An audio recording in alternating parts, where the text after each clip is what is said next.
যারা যারা বলেন যে কিরগিজস্তানে চুল কাটার কিরকম মূল্য বা চুল কাটা জানলে কিরকম টাকা ইনকাম করুন যাইব, তো এই ভিডিওটা তাদের জন্য। চুল কাটার রেটটা হলো আপনার দেখা গেছে প্রতি মাথা হচ্ছে 500 সোম। এই দেশে 500 সোম, বাংলাদেশে প্রায় 800 টাকা। আর চুল দাড়ি কাটা হচ্ছে আপনার 1000 টাকা, যা বাংলা টাকা কনভার্ট করলে হবে আর কি 1600 থেকে 1700 টাকা। তো যারা যারা চুল কাটা পারেন বা চুল কাটার কাজ জানেন, তারা কিরগিজস্তানে আসলে মোটামুটি কিছুটা ইনকাম করতে পারবেন। তো চুল কাটা আর রেটটা মোটামুটি ভালো, দেখা গেছে কি কিরগিজস্তানে চুল কাটার রেটটা মোটামুটি ভালো আর কি, এখানে ইনকাম করতে পারবেন। যারা যারা চুল কাটার বিষয়ে আসতেছেন বা চুল কাটার কাটিং জানেন বা চুল কাটতে পারেন, ওরা কিরগিজস্তানে আসতে পারেন ভাই, সমস্যা নাই, কিরগিজস্তানে এসে কাজ করতে পারেন।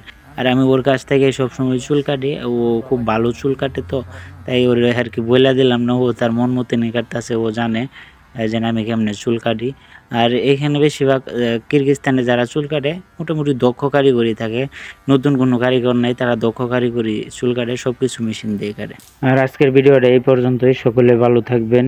আর যদি কিরগিজস্তান বিষয়ে কারো নতুন নতুন কিছু জানতে চান, কি কি কাজ আছে, কি সমস্যার কি, তাহলে অবশ্যই কমেন্ট করবেন, কমেন্ট করে জানাবেন। আমি আপনাদের কমেন্ট দেখে আপনাদের মন মতন ভিডিও দেওয়ার চেষ্টা করব। সকলে ভালো থাকবেন, আল্লাহ হাফেজ।